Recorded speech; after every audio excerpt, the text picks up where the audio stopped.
Près de 600 000 véhicules électriques et hybrides rechargeables sont en circulation en France. On en attend 300 000 de plus d'ici à la fin de l'année. En face, moins de 50 000 points de recharge sont ouverts au public. La promesse du gouvernement est d'arriver à 100 000, là aussi, d'ici à fin 2021 et d'équiper toutes les aires d'autoroute en bornes de recharge rapide d'ici à fin 2022. Alors comment ? Quels sont les défis à relever pour passer à la vitesse supérieure sur ce sujet ? On en parle avec Benoît Thieblin. Bonjour. Bonjour madame. Vous êtes président de Métropolis qui déploie en ce moment même l'un des plus grands réseaux de bornes de recharge pour véhicules électriques dans la métropole du Grand Paris. On en est où aujourd'hui de ce déploiement ? Alors, donc nous avons la métropole du Grand Paris nous a attribué cette affaire en mai 2020 et nous avons commencé à déployer et à vendre de la recharge en janvier 2021. Aujourd'hui, nous sommes sur une trajectoire qui nous mène dans les semaines à venir à 1000 points de charge déployés et avec un objectif d'ici fin 2022 de déployer plus de 3000 bornes et une puissance installée de 36 MW, ce qui correspond en gros à la consommation d'une ville de 10 000 habitants. D'accord, parce qu'on comprend bien que derrière ces ambitions d'une nouvelle mobilité électrique, il faut des infrastructures. Et donc les bornes de recharge sont une des clés de ces infrastructures. Quand on parle de bornes de recharge avec les objectifs que vous avez cités, il y a à l'intérieur aussi des bornes de recharge rapides, express ? Oui, absolument. Alors effectivement, donc, dès le départ, on a pris le parti de déplacer le curseur de notre proposition vers la recharge rapide par rapport à ce qui se faisait à l'époque, c'est-à-dire de la recharge dite accélérée et en fait beaucoup plus lente. Effectivement, notre curseur est très porté vers la recharge rapide. Et alors, qu'est-ce qu'on appelle rapide exactement ? Alors, le rapide, ça commence à 50 kW et ça peut monter sur les stations autoroutières que vous avez citées à plus de 200, 200, 300. Pour notre part... Ça revient à quoi comme autonomie ? En 10 minutes, on peut partir pour combien ? En 10 minutes, on fait 100 km de 100, 150 km d'autonomie. Alors, pour ce qui nous concerne, on déploie du 50-150 kW. D'accord. C'est donc une puissance importante qui est parfaitement adaptée aux automobiles que les constructeurs ont mis sur le marché depuis début 2020, qui a constitué un peu un point de rupture dans les produits accessibles au grand public et à l'accélération des ventes que vous avez mentionnées. Oui, avec un fer de lance, c'est la Tesla, évidemment.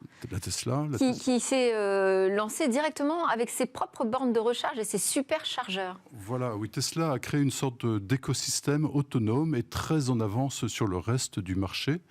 Et c'est effectivement début 2020 que le marché a pris son grand virage et bascule vers un modèle qui va s'intégrer au système Tesla avec de la recharge effectivement très rapide et des superchargeurs. Alors ça explique peut-être l'annonce là, toute récente hier soir du grand plan annoncé par Joe Biden, 1000 milliards d'euros consacrés aux infrastructures pour les routes et notamment donc ces bornes de recharge. On est à vitesse supérieure déjà aux États-Unis. Ah oui, tout à fait. Les États-Unis ont une certaine avance. Il y a aussi en Europe des pays très avancés comme la Norvège. En Norvège, 90% des véhicules vendus sont électriques.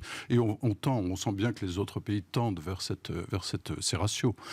Aux États-Unis, en Californie, le gouvernement de l'État californien a pris la décision d'interdire la vente facturée à la minute, puisque au départ, avec la charge lente, la facturation à la minute avait du sens. Mais aujourd'hui, où les superchargeurs chargent très vite, notre système, par exemple, ne prévoit plus que de facturer au kilowattheure, c'est-à-dire au litre d'essence, et non pas à la minute. Donc on se retrouve avec l'équivalent de ce qu'on a sur une voiture thermique aujourd'hui, en termes de facturation ? Oui, absolument. C'est grosso modo le même système. On achète non pas des litres d'essence, mais des kilowattheures qui vous permettent, c'est de l'énergie que vous emmagasinez dans la batterie, qui vous permettent ensuite de rouler. Et est-ce que les tarifs seront aussi élevés qu'à la pompe ? Alors, non, les tarifs au kilowattheure de recharge sont moins élevés que l'essence.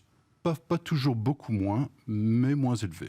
Vous pouvez charger chez vous, et là, vous chargez le prix de votre voiture. La voiture vous revient à l'équivalent de 1 litre ou 2 au 100 km, vous voyez.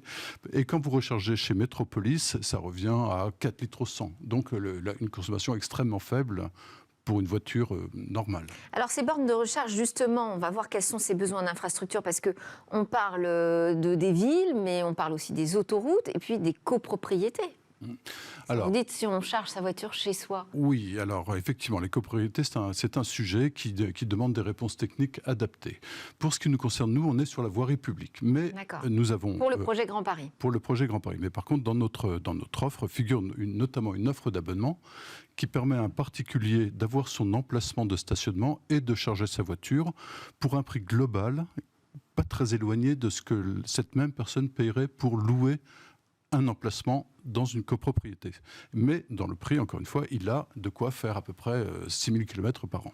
Donc, et il y a aussi un projet pour les entreprises qui sont également partie prenante de ces infrastructures, puisqu'on peut aller charger sa voiture pendant qu'on travaille dans le parking de l'entreprise. Absolument. C'est-à-dire que les entreprises sont également dans le mouvement vers la voiture électrique. Donc les flottes, que ce soit les flottes de collaborateurs ou les flottes de techniques, disons, les flottes de taxis ont besoin de systèmes de recharge. Et effectivement, nous avons une offre adaptée à ces entreprises. Quels sont les défis qui restent à relever ? Parce qu'il y a la question de l'infrastructure, donc qui demande des travaux quand même de voirie majeure, mais il y a aussi la fourniture en électricité. Est-ce qu'on est capable aujourd'hui d'absorber toute la demande à venir avec ces nouvelles mobilités électriques ? Oui, là je pense qu'il n'y a pas de souci. Si vous voulez, les projections montrent que même le jour où 100% des véhicules pour un nombre de véhicules équivalent au nombre actuel, quand 100% des véhicules seront électriques, cela absorbera au fond la capacité excédentaire de production d'énergie en France.